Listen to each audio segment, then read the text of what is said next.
Welcome back to the Boxing Shop, ladies and gentlemen. We got the whole crew here tonight. What's good, fellas? Chilling, bro. Happy to be back. It's really been a hot minute since we had the three of us. Yeah, definitely been a minute. I'm fighting some internet issues, so if I freeze up, lose connection, y'all know what's going on already. Don't act surprised. But hey, Dakota Ray, what's new, man? Shit, bro. Finally had a little time off. Happy to fucking be here. Oh yeah. What did you catch up on first? What fights did you miss that you were catching up on? Fuck, bro. Yeah, I did have a couple that I had to go back on. What was whatever was the week before the Canelo fight was all the ones I was catching up on. For the most part, I was able to kind of catch clips and shit here and there. But yeah, I mean, the big one that really broke my heart a couple months ago was having to work during Crawford Spence, bro. Oh yeah, dude, that one fucking killed me, dude. Yeah, I bet. I know every fan can relate to that too, of missing out on a fight because you got some shit to do. And the biggest dream fight that we've been looking forward to for the longest time too. 6 years, bro. Yeah. Bro, that was me on shoot. It was maybe Mayweather Canelo, I think. And my boy was getting married that day, and I was in his wedding, and I'm like, bro, can we speed this up? So they did the ceremony, and I was like, all right, man. Yeah, hit me up when you're done, bro. Maybe the fight will still be on, bro. I was out of there quick. It's I feel you though. It's like those events that it's just bigger than the boxing match, right?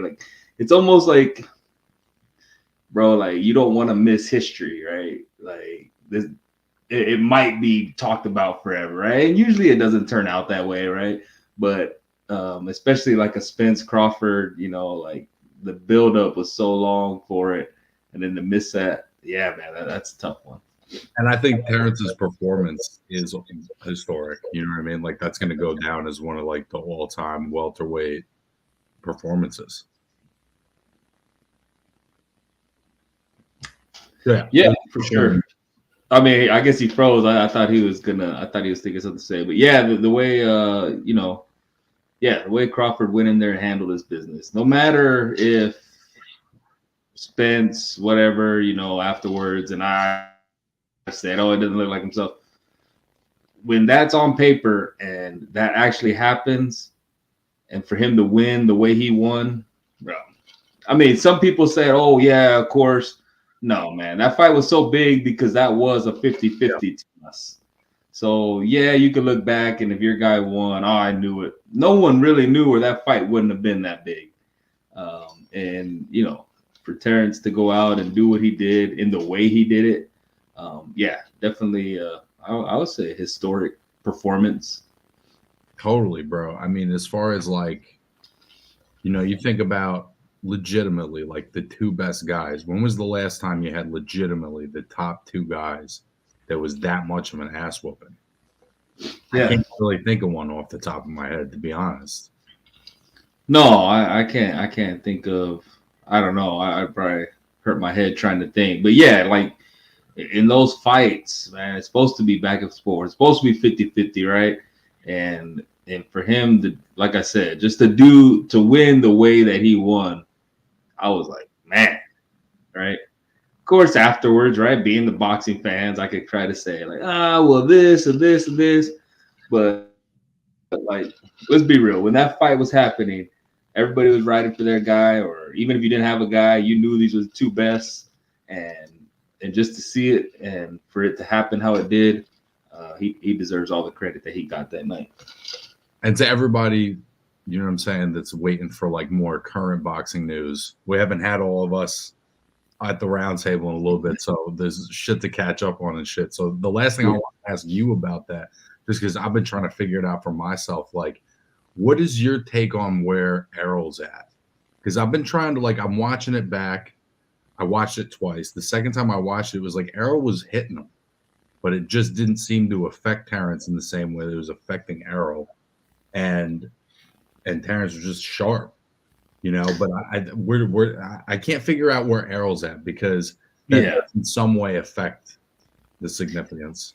And that's really tough for me, right? Because I was all in on Errol, right? I'm like, man, Errol was an Olympian. Errol's done this. Errol's done that. And since the time that fights happened, I've kind of been like, you know, where I see Ugas get beat by Mario Barrios, and and I had that as a good win for Spence, and I'm like, well, was that really a good win? Because I'm not too high on Barrios, and Barrios beat him, and then even Jermell, the lead up to Jermell Canelo, I always kind of figured like Errol was that dude, right? Like I without anything, I guess just seeing them, I kind of thought, man, Errol probably does his thing and has his way with Jermell too. But then kind of in that lead up, where Jermell was on All Access saying, I don't get tired. And kind of little shots at Errol. And then, and I was like, well, man, where is Errol, right? Yeah. So though, I mean, at the time I thought Errol was the guy. And then, like I said, since then, these little things and being the boxing fan, if I want to go back and look at this, triangle theory, all of that, I don't know where Errol's at, right? And I think I need to see Errol fight.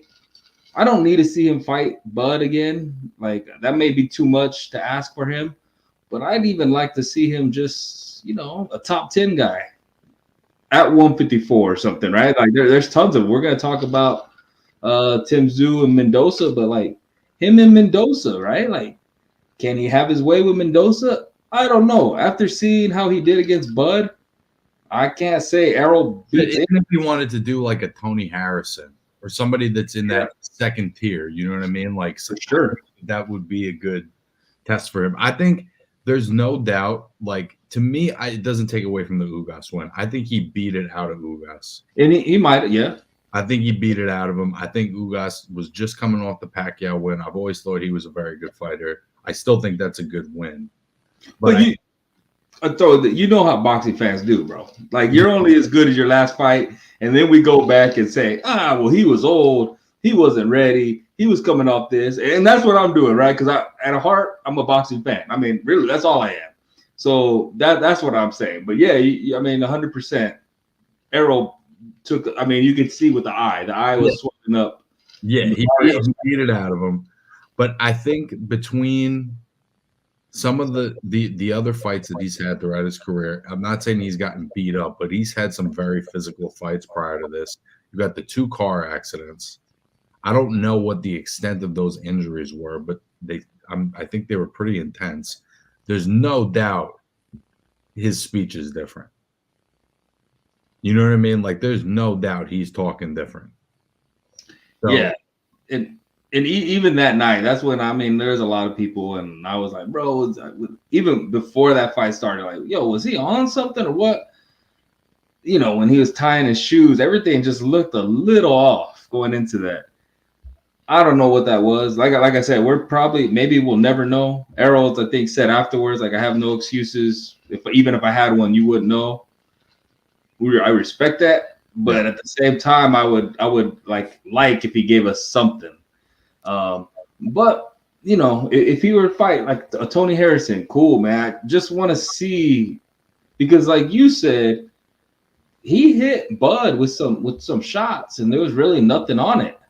So is that credit to Bud, or is there just nothing there? So I think a top 10 at 154 would be good, but I mean, it's a business, and if he's cashing out, I mean, he might just take another beating.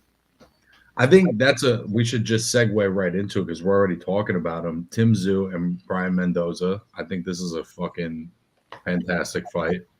2 guys obviously at the top of their division, and Brian Mendoza's been on this crazy little run where, I mean, he's just kind of winning fights that he's not supposed to win or he's not expected to win. And I think Tim Tszyu might be like an elite level fighter. And we're going to find out both of those things in this one. I'm looking forward to that. It was a fight that, Tim Tszyu and Charlo was supposed to happen. So I'm ready for Tim Tszyu to get that crack. And I think Brian Mendoza is a winnable fight for him. It's going to be a good, entertaining clash for as long as it lasts. But think it's I'm gonna rock with Tim Tszyu in this one. Yeah, I think Tim Tszyu is going to do his thing. I think we're going to see more what Tim Tszyu has been doing. I think we're going to see more of that. And I respect Mendoza. I love what he did after his loss. Like he got to this spot because he kept fighting, right? He didn't have to be the A side. He just fought, right? In a couple of those fights, he was supposed to lose, but he fought and he won. So I respect that. I wish more fighters would do that. Now, looking if I'm going Tszyu, Mendoza, who's going to win? I think Tzયુ's better. I don't think Mendoza is that level. Even against Pandora, I think he was losing every round. But he doesn't quit. So that's what makes it fun, and that's what makes it. You want more of those guys in boxing. So I'm not hating on him. I think Tzયુ's probably a better fighter, and I think Tszyu. I think that momentum's going to carry him even through this fight. I also think the other factor though that Brian's got on his side is he does have some pretty crazy lights out power, and that's the thing he showed against Fandora. Is it's like he's a pretty good fighter, he's a pretty smart fighter, but he's got some pop, man. And I don't know that Tim Tsz유's ever been in with a puncher like Brian.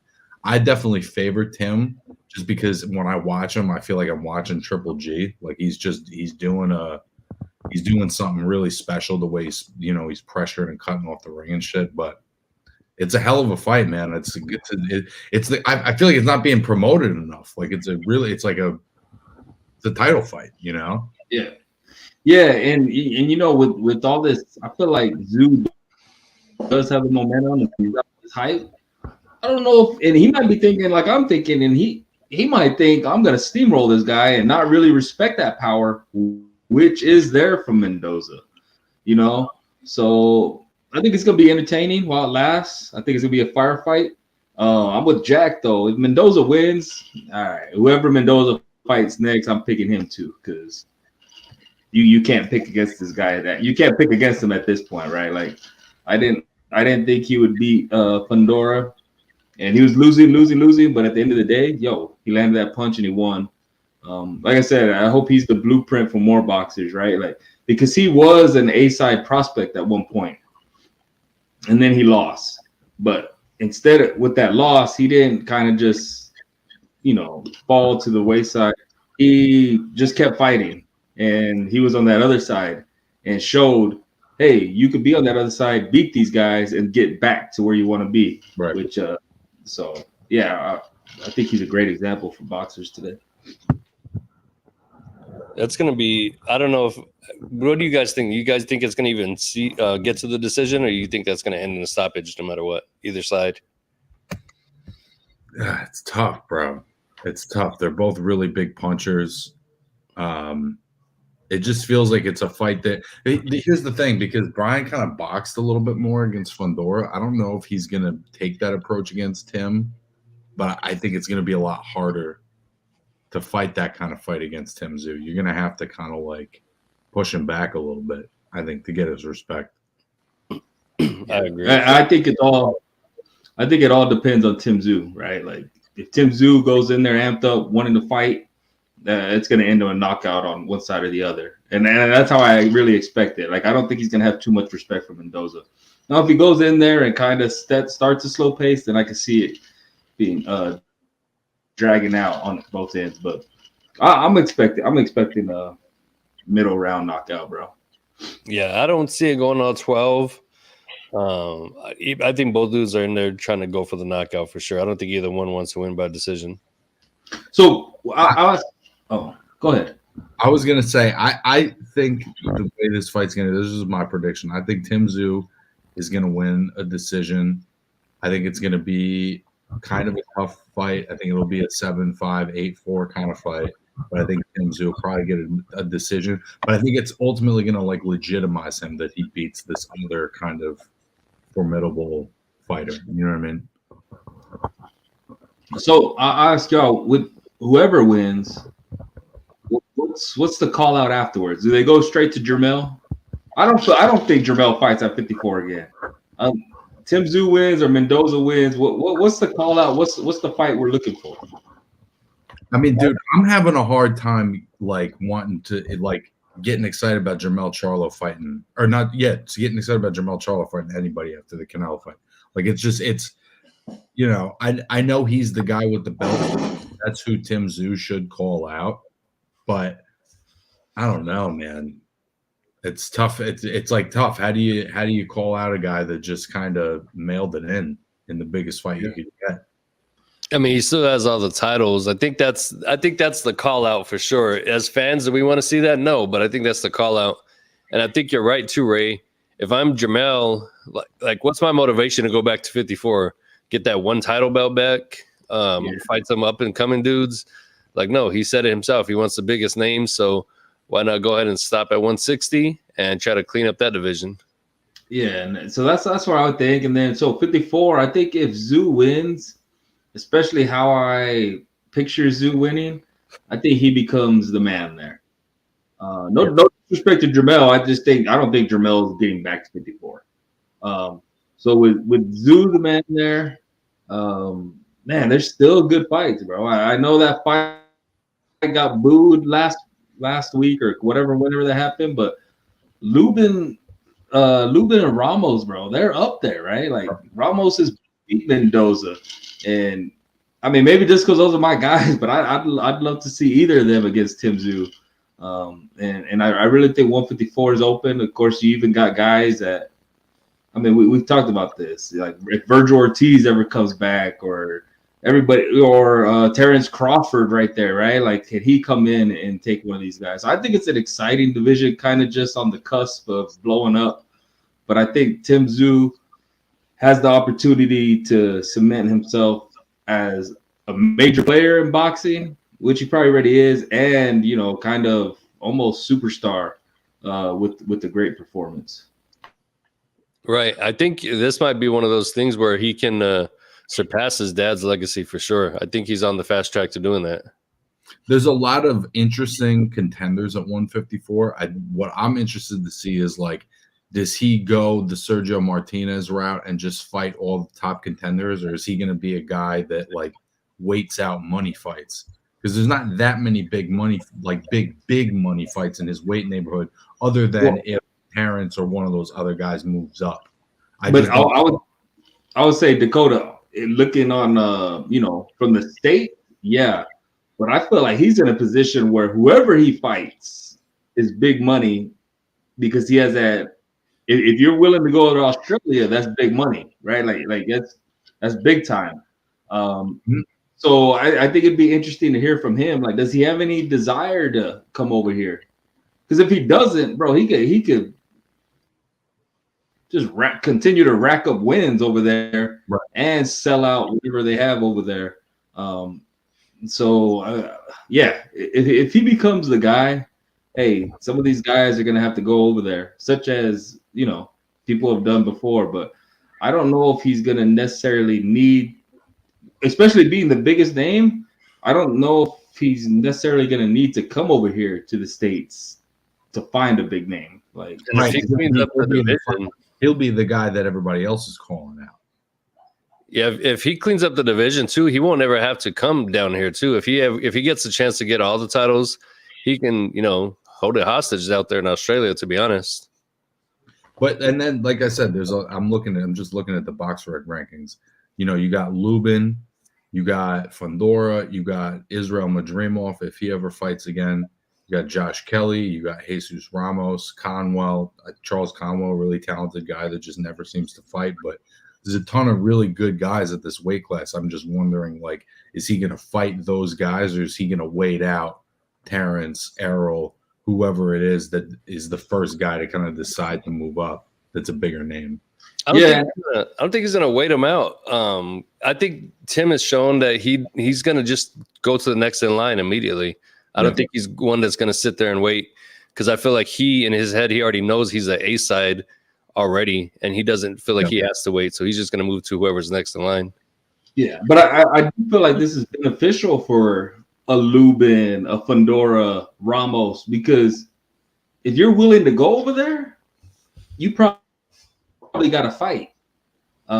Whereas, I can't really see Spence or Crawford going over there. But some of these younger guys, they'll probably be like, yeah, let's go over there. And that's a big opportunity for them. So if Tim Tszyu runs through Mendoza, I think we're in a good position. I think there's going to be opportunities for these guys that wouldn't necessarily be major fights, but if they go over there, it's a major fight.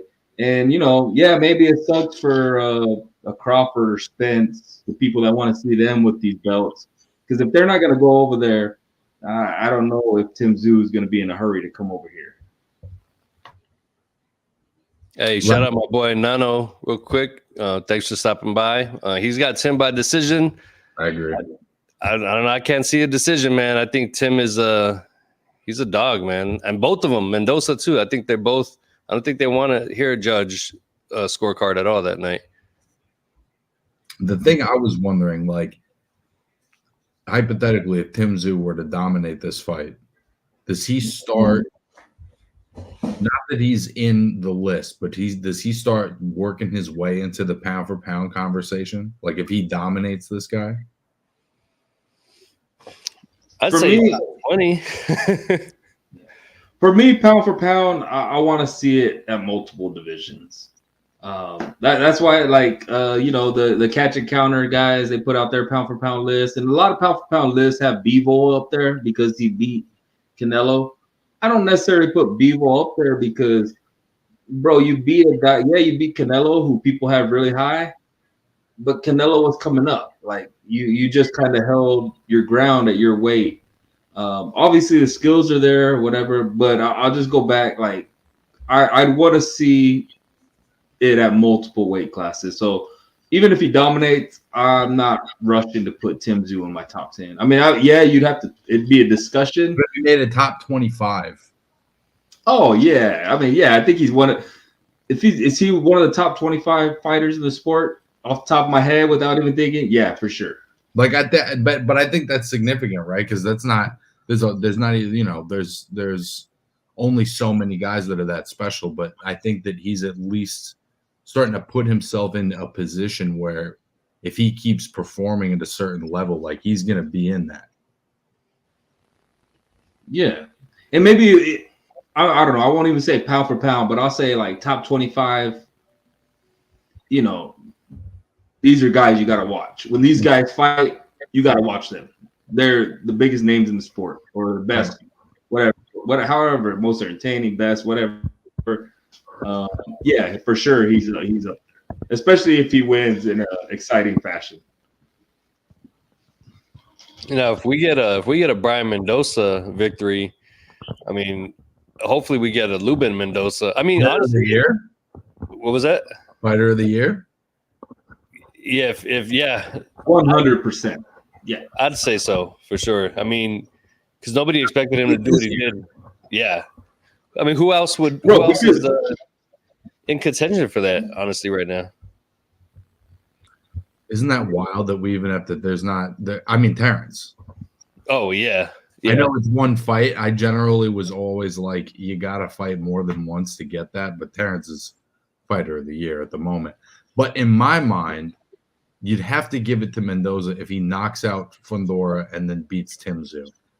Bro. If he beats Tim Tszyu, I'm writing Mendoza off. I'm saying Mendoza is not going to win this fight. I probably said, I don't know. I might have said the same thing against Fundora. So if he does it against Tim Tszyu, bro, you're the fighter of the year. And hey, it is what it is. Yeah, without a doubt. Yeah, that's because again, he's beast out of both sides. Let me give a shout out my boy Larry Gomez for beating Mendoza, but that's just the home team. Hitting hard, Larry Gomez. What up? And we're coming down to the nitty gritty too of who is fight of the year, all that type of stuff.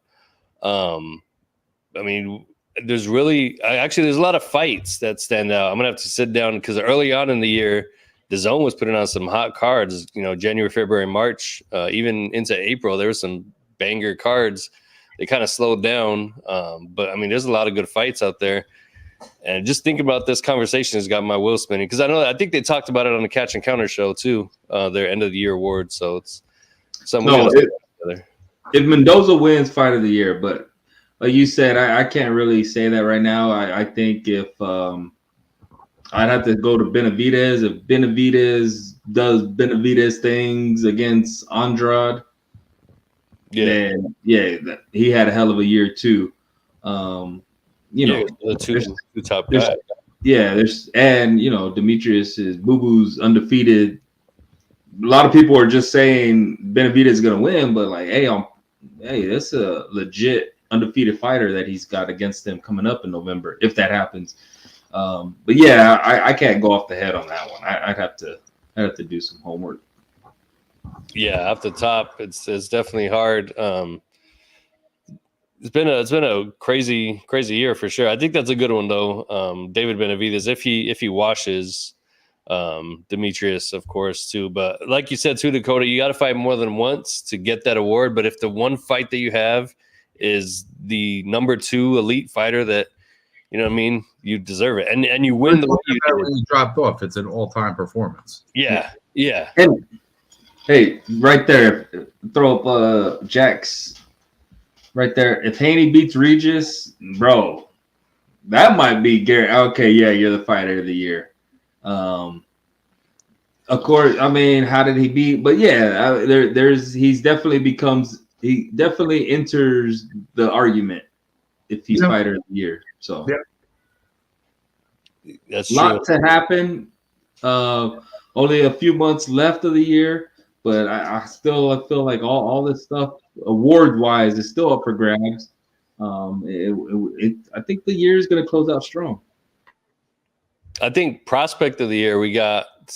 I definitely got it locked with Elijah Garcia right now for sure. I can't think of many other prospects right now. David Morale was my guy before, but he's world champion status already. As far as like up and coming cats, Elijah's that dude right now. I mean, it's Elijah. The other guy for me that he's so good that it's like, is he a contender? Is Keyshawn Davis. I mean, he's already taking guys that are at a certain level, but I think on some level he is still a prospect a little bit. Yeah. So, I like to think like, okay, you can't get prospect of the year 2 years in a row. That's just my thinking. So I try to like judge that on, all right, within the next year they're gonna get a chance at a title, a contender, and that's why I would go with Felix. I think Elijah, yeah, because I think within a year he's gonna get a world championship shot.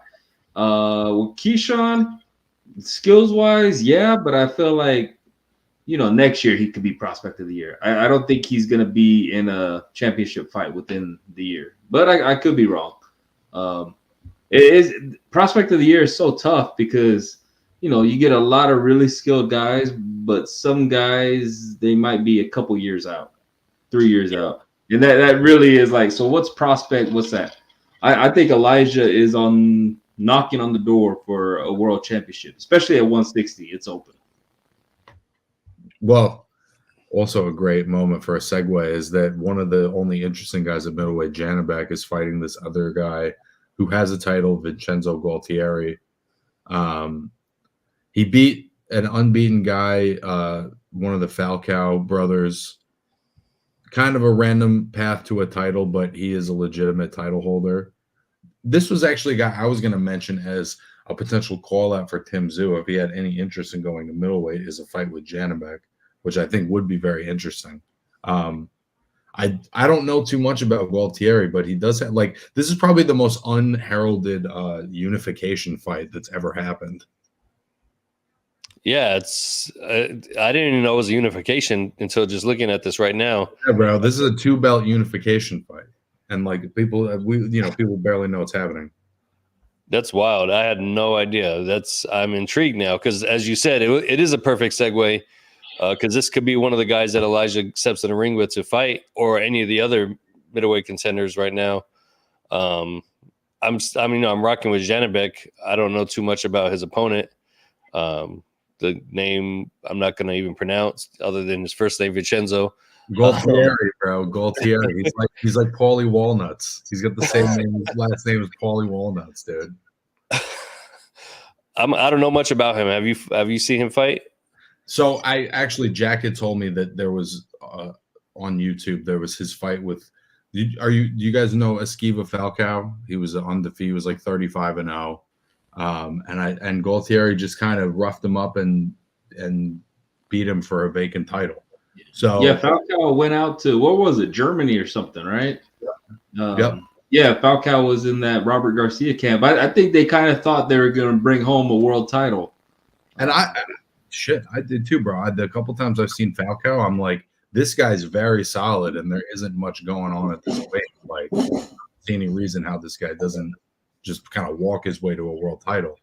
But Gualtieri did his thing and beat him and earned his way to Janibek. I mean, he's a legit world champion. I think he's 21-0-1. He's got a nice little record. I mean, he might just be like, just because we haven't heard of him doesn't mean he's not good. He may just have not gotten his opportunity yet. True. Yeah, for sure. Like I said, I saw when Falcao was going over there, and I kind of thought like, oh, he's gonna go pick up a belt. So for him to get turned around and sent back home, He got dropped too, bro. He got dropped. Yeah, definitely gained some interest on the other side. So, Janibek, they're in a unification bout, you gotta love it. But I think where we're kind of searching for, like, this guy, I think that just shows how open 160 is. And when you got a young guy like, Weedy saying Elijah Garcia is like 20. Yeah, he's like 20, but he's ready. Right. I think he's ready, and I think the whole team and the way he speaks, they're ready, right? Like, I don't think they're waiting like some of these other guys. I think they want those opportunities. So, and that's the difference I see with a guy like Keyshawn Davis is what you said too with Elijah's team. They're ready and they put in the work and gotten to the point where even everybody feels they're ready. Where I feel like Keyshawn Davis thinks he's ready and is very vocal because maybe he's just trying to convince everybody that he's ready. And to a certain extent he is, and I'm a big fan of Keyshawn too, but I want to see him fight a live dog in there, maybe another undefeated guy. He's fighting the guys with a lot of experience. Guys aren't pushovers at all, but still, it's not even an A side, B side. I mean, those guys, they still shouldn't be in the ring with him. I want to see him like get tested in the truth. He's got a tough fight on this card, bro. What's give us the 411? Let's get into it. So Keyshawn on this undercard is fighting a guy named Nahir Albright, who beat Carlos Balderas in his last fight, who was a decent little prospect at one point. He has multiple wins over unbeaten guys. It's not, the best opponent out there, but it is a live dog. It's a guy who shows up to win. You know what I mean? And I think, beating Burgos the way he did, like he really beat the shit out of that fucking guy. And that guy's gone good rounds with top level guys. Yeah, I see this guy Nahir Albright. He's when he's only he took an L to Jermaine Ortiz. I mean, that's not a bad guy to take an L to in his pro debut. I mean, you can't fault him for that neither. So I mean, I'm curious to see. The thing is with Keyshawn, he's always it's still not a 50-50 kind of fight, you know what I mean? I want to see Keyshawn tested to see how he I feel like Keyshawn's still fighting guys. There's a measuring stick, right? Everybody's a measuring stick. So he's got to fight a guy that, beat Balderas. All right, well, where are you, right? Because Balderas was Olympian prospect. So then he's still fighting guys on the measuring stick. He's not to those guys that like, all right, this is a real fight. We think he could win. We think he could win. He's moving along, right? Like that's good matchmaking. That's a way to build a fighter up. But that's why we said prospect of the year. I think Keyshawn is still climbing. Maybe he could be thrown in there and beat those guys, but I think they're bringing him along a little slower than say an Elijah, who's gotten the pay-per-view looks and the way the team talks. Like they're ready. what Jack said right here too.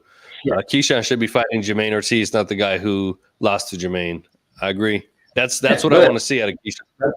Yeah, and that's what I'm getting at. Like, that's a measuring stick. Like, all right, he lost to him, but like, can we beat him more impressively than Ortiz did?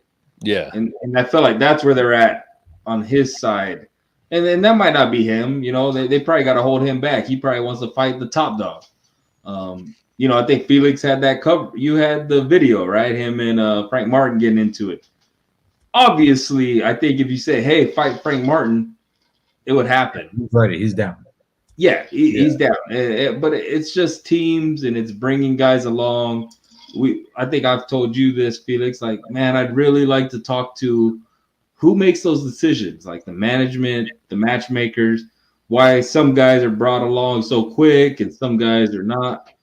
I don't know why that happens. Like, overall, he's being brought along. I mean, he's 9 fights in, and he's fighting fringe contenders. You know, he's not taking development fights still. He is fighting fringe contenders, which we expect because of his like Olympic background and shit. But I'm just saying. Well, hey, shoot. I mean, I've not the first time I said it, but we've seen guys that Olympian Richard Torres is fighting. So, right, that's a perfect example, right? Where Richard, the fights that he's taking are a little like, what's the plan here? Like, I see the direction they're going with Keyshawn as they move him along. Whereas with Richard, who's also on this card, it's like I don't get the matchups that they're giving to him. Who's Richard fighting, bro? Can you give us a rundown on that opponent?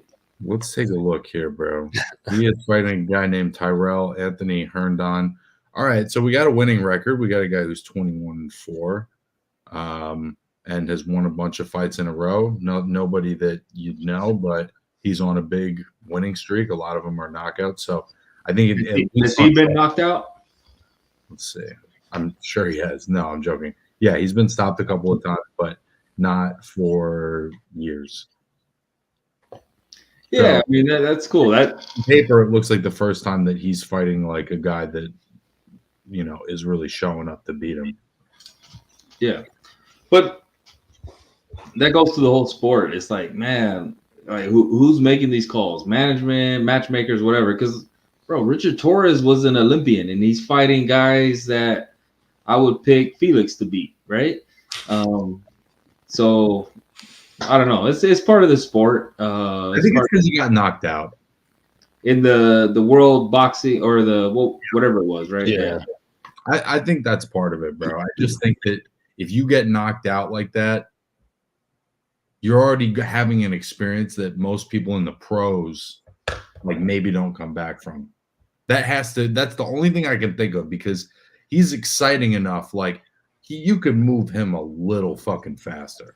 Well, but on the other end, like, yo, it's dangerous for some of these guys, right? Like, we've seen him completely light up guys, and like at a heavyweight, bro, come on, he's a lot better than some of these guys. But as part of the sport, we see it all the time. I'd rather see him fight Guido Vianello, who's also on this card. That's the kind of fight, you know, that I think he's more than capable of taking. Yeah, I pick him to win. For a break to bring that up, because I brought it up last week, you weren't here, but that's a fight where I feel like Top Rank is trying to position. For some reason, they haven't pulled the trigger on. What is your take on that? Because you seem very familiar with Guido. I know you've talked about him many times before. How do you see that fight playing out? And do you think it's something that should be made, or is even a possibility with where they are in their careers? I totally think they should make the fight. You know, Guido's a pretty athletic dude. His fights borderline shouldn't be said. Jack, you're not wrong, bro. There have been a couple of them where it's just like, I really don't know where they're finding these guys. Like, he's not wrong. It's almost Sinisa bad, right? Remember when Sinisa? Oh yeah, beat girl who probably never, I don't know, probably trained twice a week. Her controller died before she started fighting, and she couldn't throw a punch. Yeah. Yeah, that was wild, man. Sinisa did that girl dirty. Yeah, that was a rough one. Those are the kinds of fights he's having every time, and it's clear that he's a pretty explosive guy. I think, like, you know, Guido's a perfect guy. You know, he did lose his last fight to Johnny Rice, like Jack said, had him on slip and weave right after the fight, and it's unfortunate that he has not been able to get another fight since then. He should probably be on this fucking card fighting Richard Torres. But aside from that, he got stopped only because there was a cut that was caused by a punch. He was probably winning the fight, to be honest. He's just a pretty smart, like competent, big heavyweight that it's like that's what I'm interested in seeing Richard Torres in with. I'm not really interested in watching him demolish guys that don't look like athletes. Yeah. And I mean, speaking of guys that don't look like athletes, the guy that Guido was fighting, Curtis Harper, he definitely falls into What that. is that fucking guy still doing on TV? Are they still milking the like, oh, is he going to walk out the ring? I guess. I know Nibs is going to be excited to see that he's fighting. It's the heavyweight division has always been the Ringling Bros, bro. Like it's a circus sometimes, man. I thought you were, when not looking like athletes, I thought you were already segueing into Zurdo Ramirez. I mean, we don't have to spend too much time on that. It wasn't like the funny because we did it backwards this week where we previewed the weekend fights and now we're going back. I just that. But right, you lead off the Zurdo segment. Go ahead, Ray. Go ahead, take it away. I know what a massive fan of his you are. Yeah, take it away. I'm gonna tell you why I don't like this guy, right? Because when this is gonna be quality hate here, guys. No, I mean it's quality hate. It's hate. I'm gonna try to keep it low. But like when Canelo lost to Bivol, this dude came out. Oh, he did Mexicans wrong. I'm gonna avenge all Mexicans. All this, and then like, bro, you're not good enough to do that, right? Like Bivol's a top fighter. So he goes in and gets embarrassed, right? Like loses what 12-0. I don't know. Anyway, Bivol or Ramirez is back this week. Bro, look at sloppy. Like, bro, you don't. He doesn't carry that weight well. And to his credit, he fought what's his nickname? The Common Man or something, right? He boxed him up. All right, like he showed some new things to his game. We'll give credit to who was his trainer. Give the credit. Malik Scott. So yeah, he looked better. He was able to like box around, but no, man. And then what even makes me more mad, I don't care that he won, is that I'm reading Boxing Scene, free shout out to them. And dude says, "Oh, I want to become a champion and fight Canelo." I'm like, bro, quit mentioning Canelo. Like, right, you're too big. Even if, bro, Canelo would still beat him probably right now. Like, Canelo don't even have to train to beat this dude. So I'm not the biggest Zurdo fan. And it probably goes back because I'm a big Canelo fan. And this dude, I feel like just constantly mentioning Canelo. Canelo loses, and this dude acts like he's going to avenge it. And then now he wins a fight that he was supposed to win. Like, come on, we know Golden Boy is not going to put him in against somebody he's going to lose to. As for the fight itself, I thought the scorecards were wide, but I will give Zurdo credit. I feel like he took some hard punches, and he didn't get knocked out, right? So, that's my review. There you go. And you know Joe Smith is a puncher, so those hard punches were legit power punches too. So hey, let me talk to Jack real quick. Jake Paul fight, I would love that fight, but bro, Tommy Fury beats Zurdo Ramirez. I'm just throwing that out. You're bugging. Just throw that out there. Nah, you're bugging, bro. Nah. Tommy Fury? Tommy Fury beats him, bro. Bro, Tommy Fury doesn't beat Joe Smith. Tommy Fury doesn't beat Jake Paul in a rematch. Like that was the height of his career, was that first fight. I don't think he's gonna ever be able to duplicate that performance. I mean, I'm actually upset, Felix. I see up top the boxing shop. Leigh Wood scores huge wins. Zurdo Ramirez, Dominic Smith, Tim Tszyu, Mendoza. Where is Tommy Fury versus KSI? That's this weekend. Oh, that's true. Hey, bro, I forgot. Go ahead, take us into that. Preview that for us. No. I'm just saying, bro. I'm not big on Zurdo, and a lot of it is just because I don't know, maybe how he's acted out of the ring, the call outs or whatever. He got a win. I thought he looked sloppy, but he was boxing better. But I also think even for Smith, that's not the best Smith we've seen. I think Smith is past his best days. And if Ramirez wants to stay at cruiserweight, which body-wise, he didn't look great. But I think Badu Jack still better than him. But I'd watch it, I guess. So I think that the reasons you don't like Zurdo are pretty valid, right? Like the fact that he missed weight by almost 15 pounds was a real like fuck you to the sport. You know what I mean? Like there's a lot of things about him to not like, but me watching him in the ring, I thought he looked about as good of a boxer as I can remember him looking. Because every fight that I can remember watching of him, he's dominating the fight, or it's a guy he should be dominating, and he gets buzzed. He always gets buzzed, bro. It doesn't matter what the fight is.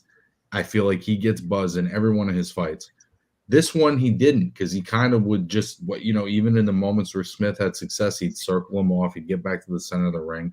It just looked like he was thinking his way through it a little more. His body didn't look great, but he looked comfortable in the ring. So I think that's kind of more so what I'm looking at. And I think with cruiserweight, again, continuing to be one of the lesser, excited. Listen, bro, he's not going to be Bivol. He's sure as fuck not going to be better, Beav. So why not, and he's not going to make 168. So why not go and try to get another world title at a division that's less busy? Yeah, true. Bro, actually, I remember what made me so mad, and it was just like the Instagram clips where he's like that saying Zurdo is back. I'm like, bro, no, you were never here. You were never here to be back. So it's part of that, and it's part of Golden Boy trying to sell this is like, oh, we put on the best fights, and I get Zurdo, Smith, whatever. I would actually not mind. No, Joe Smith is cool, bro, and I'll always respect him because he put Bernard Hopkins on a stretcher, right, or like out of the ring, all that. A fight I wouldn't mind actually, and I don't even know if he's still active. Is like, man, let me see Ramirez against Kovalev. Sure. Yeah, I wouldn't mind that actually. That's a good fight. So, I think just to bring up Joe Smith real quick, because he's had a real interesting career. He had that he couldn't help himself. He tried to make that little comeback in the last 3 rounds or whatever it was, but to me, he did not look like the same kind of fighter that he's been the last couple of years. I think Beterbiev really did a number on him. And I don't know how you come back from a fight like that, honestly. When you're a guy like him that's been so I can't remember. He's had an iron chin his whole fucking career. You know what I mean? He's always been just like a mule that just walks through whatever. And Beterbiev just kind of beat that out, like Jarrett Hurd, getting that beat out of him in however many fights, It just felt like he doesn't have that same engine that he used to.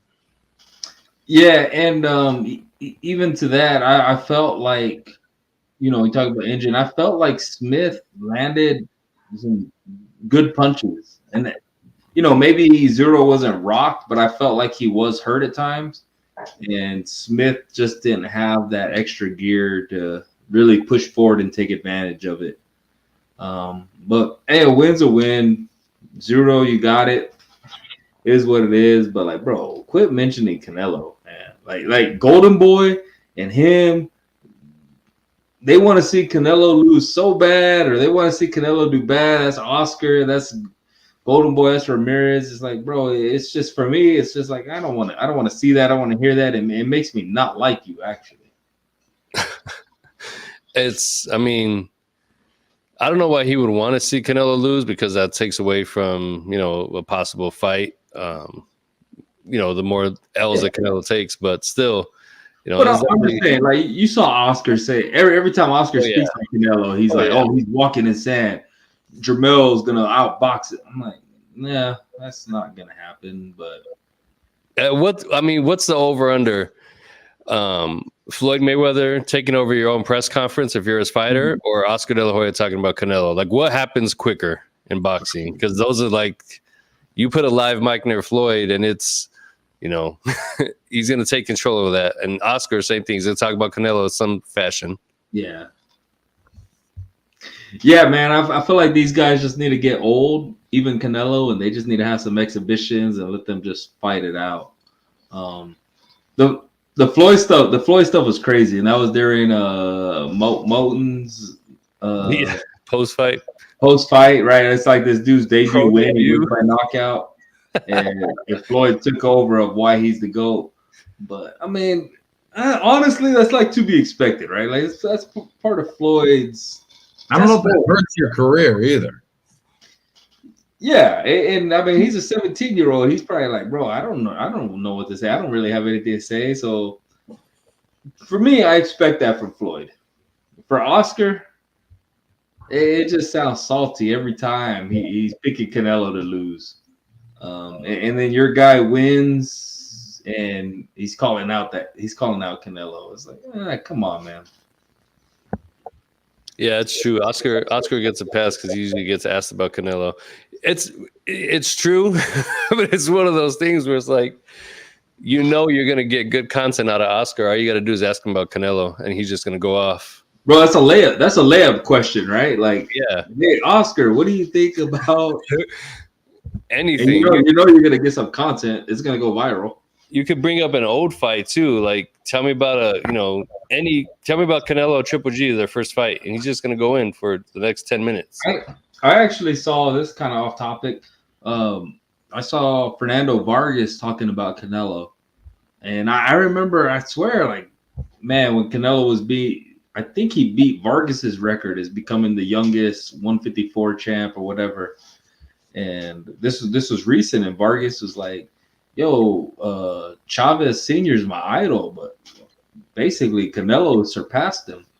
And I was like, man, that's big, because I remember when, Vargas was watching Canelo beat his record, and it wasn't always that love. But I don't know how we got on Canelo, but Canelo's my guy, so hey, here we are. That's what we do. Guys, can we talk about Leigh Wood real quick? Oh, yes, absolutely. I mean, fucking A, dude. This guy is wild. He is. He's our Arturo Gatti. He is definitely our Arturo Gatti. Why do you say that? Because I've been comparing him to Mickey Ward, because Mickey Ward used to do that thing where he was losing every second of the fight and then he'd knock you out. Yeah. Kind of what Leigh Wood's doing, but he's doing it as a world champion, where it's like, crazy. The Conlon fight, he was down big, bro. There was no way he won more than 2-3 rounds of that fight, and he gets that kind of knockout. And then this fight, he didn't win like a 10-second sequence of this fight, and he gets a knockout. It's really pretty crazy the path his career's taken. I think his best action in that fight was when Warrington got the point taken away, right? Like. Right, that was like the most successful Wood has been. Moment. He had a couple of decent shots he landed, but even then, he wasn't really sitting down on. He looked like he couldn't get comfortable, and Warrington was boxing really good. Yeah, but I mean, that's a fighter that you love to watch, and all the names you guys mentioned right now, Gotti, Ward, because even watching that fight, I felt like he never gave up on himself. Like he's still going forward. He's taking a beating. He's getting beat. Look like I'll get it. Yeah, he's like, all right, I got hit. Boom, boom, boom. Keep getting hit. But if you look at that, he never fell back. He never surrendered. He was still going, and it took a split second. Warrington kind of ended up on the ropes, and to me, I saw he kind of dropped his hands. Kind of went back up, and I don't know if he didn't get him in the spot, but that's all it took for that. Boom, one punch. And, we feel it. We talked about this, right? We talked about Wood, Warrington. We're not even big UK guys, but that would be the fight of the weekend. That's the one to watch. And it was, and man, shout out to Leigh Wood, because you have to watch the guy. because he never gives up on himself, and he always gives himself a chance.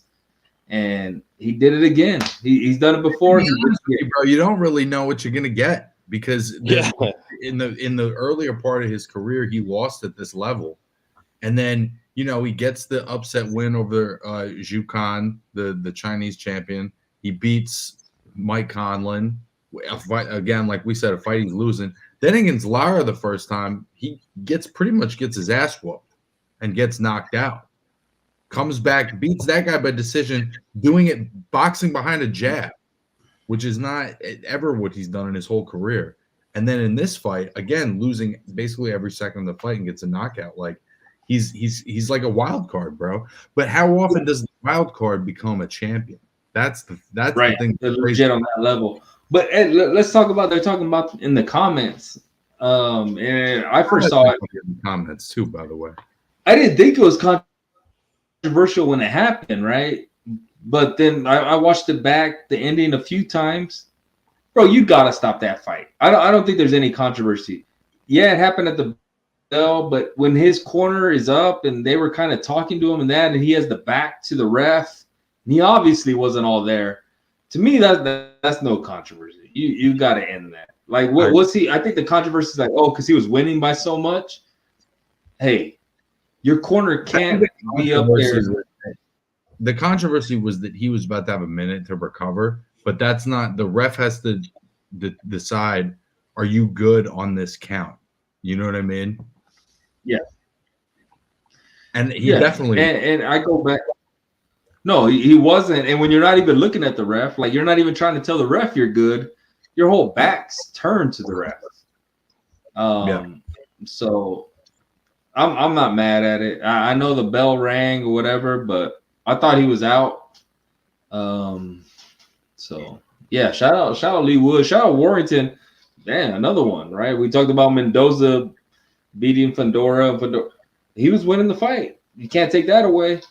But bro, he's been around a while, man. Like he's had a couple different chapters. Beating Frampton in context was like a huge win, and then losing the Lara fights, and him really giving Luis Alberto Lopez the best fight he's had in this championship stretch. I mean, that was like a really close fight. To me, he's still a guy at featherweight. He's still a legitimate contender. I would watch them run this one back because I couldn't tell you how it's going to go. Yeah, and to Weedy, he's saying that he heard the bell and went to his corner. Bro, you got knocked down. You got to answer the ref first.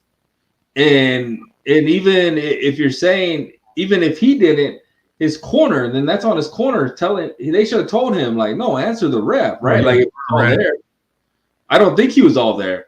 But yeah, even if he thought it was the bell and he thought he was good, like, no, because those guys go and they sit on their stool. He had his back completely turned to the ref. And man, hey, Leigh Wood won that fight by knockout.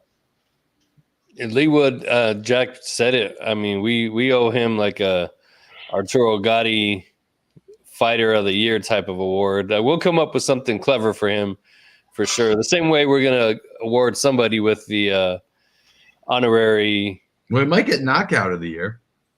Oh yeah. I mean, he almost did last year too. Who did get last year? I don't even remember, but he was right there with it, along with fight of the year. What was last year's knockout of the year? There was some gnarly ones too. I don't know.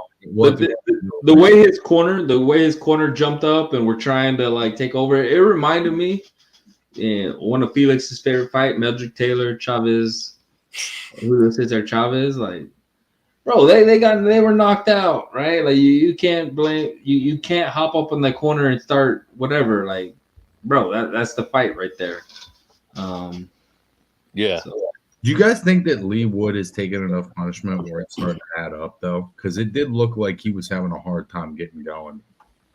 He has taken a lot. That's for damn sure. Even in the fights that he wins, I mean, you look at BoxRec, and that's going to tell you one story, but those wins, they didn't come easy at all. This fight, he took a ton of punishment. Yeah. But, man, he's almost at that, and it's not – I mean, it's kind of one punch, but it's almost like Deontay Wilder-esque where you could be losing the whole fight, and he just at that weight class he has that equalizer. Like I said, Warrington was winning that fight. I felt like he dropped his hands real quick. Probably knew the end of the round was coming, and that's all it took. He's a great fighter to watch, and I think he's still going to be in some great fights, or at least moves himself with guys you need to watch. We talked about that earlier. May not be pound for pound, but definitely one of the top guys in the sport. I was wondering if he was going to fight Robesi at some point, but he said after the fight that he's going to move up to 130. I have no idea what the fight is for him at 130, but it probably makes sense that it would be Joe Cordina because he's the champion from that area. I think Leigh Wood's an interesting guy at 130. I think that some of those guys are going to knock him out because of how much he gets hit, but I think he's still an interesting guy at that weight. Yeah. Oh, yeah. No, he's a fun guy to watch. He's a fan favorite. For sure. Oscar Valdez is a classic waiting to happen. Oh, yeah. Yeah. Oh yeah. Cordina. Sure. Yep. There's a lot. Leigh Wood he's a perfect guy because he's gonna make any fight entertaining and interesting. He's gonna be there to the end too, and his power carries him through the fight. So on paper, as a fan, you're gonna want to tune in no matter what. Yeah, and like I said, even like entertainment value, he's never backing up. Even though he's getting beat, he still feels the confidence that all he needs to do is hit you once. And he's still going forward. Again, bro, that's what blew my mind when he boxed Lara in the rematch. I was like, he can do this? Why doesn't he always do this? That's like Arturo Gatti, man. Same thing. Gatti had those boxing skills, but he chose to bang every time. Arturo had great boxing skills, and he had good head movement when he needed it and whatever. Leigh Wood has really shown no defensive inclination at all. Yeah. And then when he fights that rematch, and that's how he has to beat that guy, he goes out there and he kind of does it. Yeah.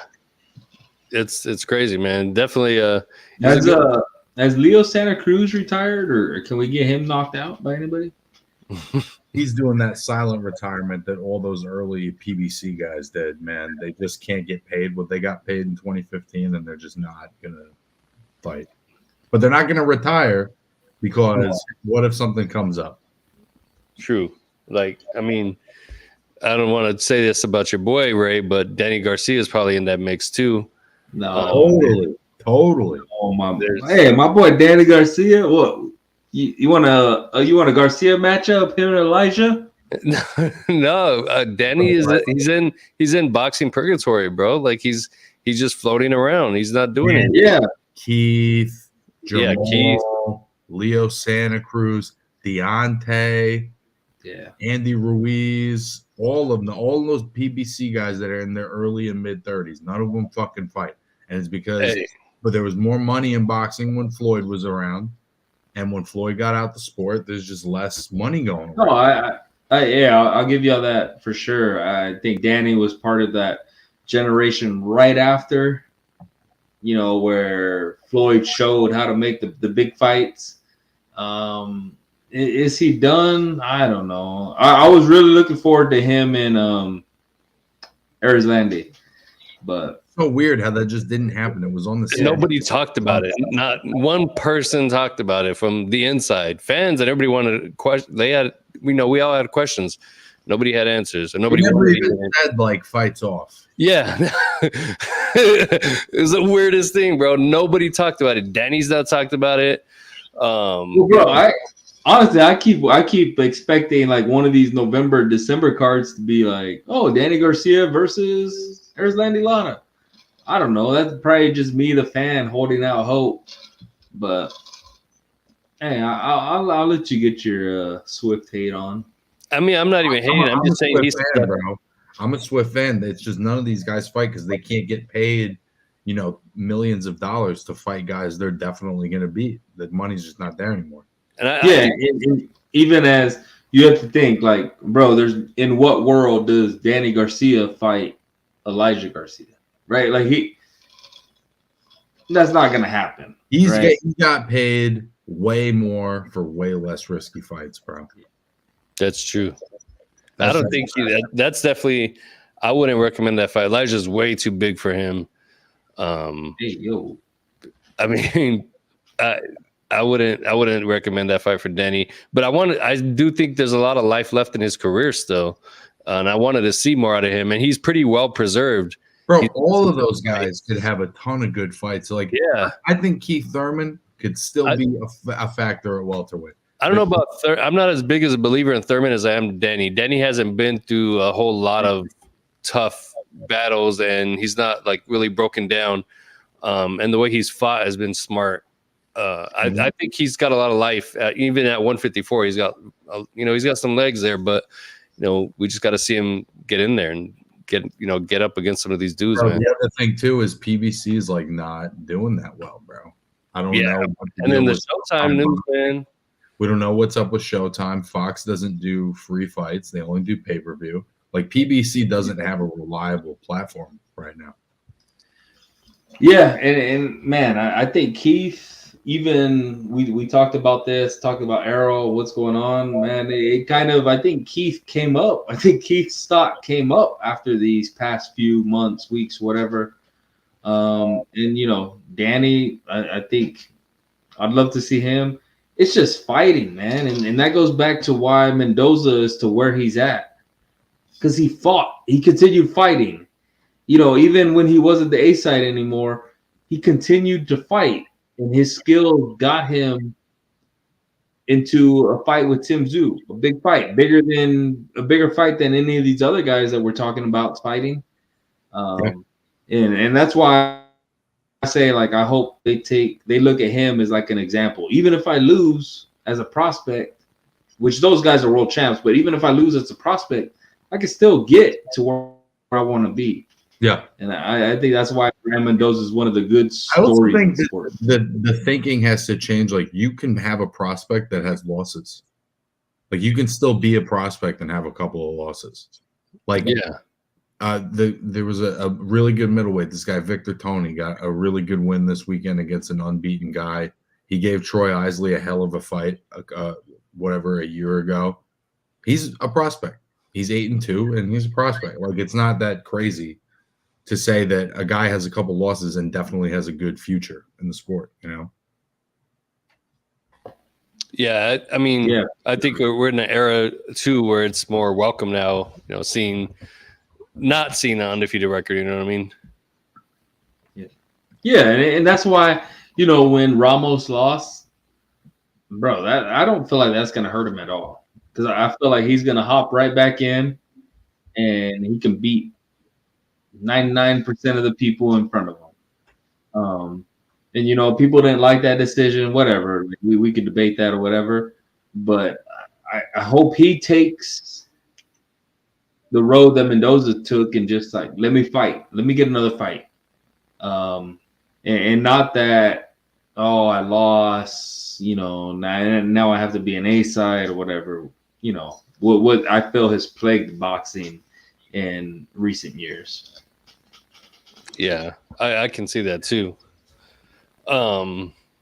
Speaking of guys on the come up and whatnot, what's up with Jahai Tucker, bro? I know you probably got the most insight out of anybody, Dakota. What can you tell us about Jahai? I really wish I knew, bro. Jahai's been a little off the map since he lost a little bit. I just hope that with a guy that young, that they're not taking that too hard. You know what I mean? Like, he's 20 years old. He fought a tough guy that was coming off a good win. He probably won the fight, and the decision didn't go his way. So I just, when guys are that young, bro, like, you have to treat the pros, the early pros, a little bit more like the amateurs, where you have to allow some wiggle room for development. I think they turn these kids pro, and the fans expect them to be a total package already. But they're turning pro at a time when other guys are staying amateur and developing in that system. You know what I mean? Yeah. So I just think Jahai's at that point. I'm looking forward to seeing him back in there. I think he's still with Top Rank. I wasn't sure because I haven't seen him. No? No, I hope so. Oh, okay. Yeah, I was looking at their website, looking at their roster. So hopefully he's still there. And it just got me thinking because with Showtime going out, PBC only going to be limited to pay-per-view fights if they don't land a network deal somewhere, which I'm sure they're really working hard at getting. But where does that leave all these fighters on PBC that aren't pay-per-view names? You know what I mean? Because there's a lot of them, and there's only so many undercards that they can fill. Bro, They have that many pay-per-views. I feel like that's been the problem even before this. Like, it's a bigger problem now, but like, where does Joey Spencer fight? Like, yeah, he's a perfect example. Yeah. Like, I know they try to bring him up on some of those Fox cards and that, and obviously he got beat by Ramos, but if Ramos is one of the best guys, like, Joey Spencer's still really young. And, like, let's get him fights.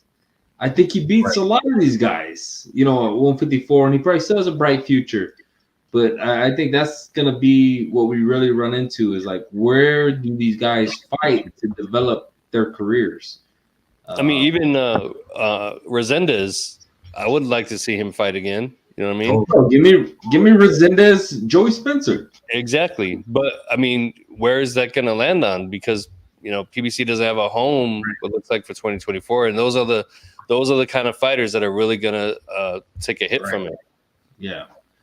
And I feel like Top Rank, they can do the early prospects, the Vargas brothers and all that. And I don't know if PBC can do that. At least on TV. I don't know if they have the platforms to do that. They had the Fox, they had whatever, and it's just really. It makes, I guess, signing with the promoter. There's a lot of things to think about, like who has the platform, who could really build you, and it's going to be interesting these next few years, man.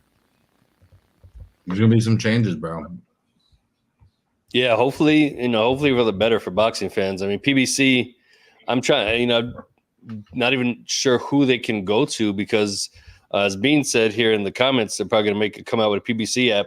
I don't think they'll come out with a full-blown PBC app, but I can see them getting affiliated with a company that has a streaming platform to put their show like on a Hulu. It could be HBO Max. It could be. There's a lot of different things. I think what is different is 8 years ago when they dropped, it was way more common for people to watch sports on cable.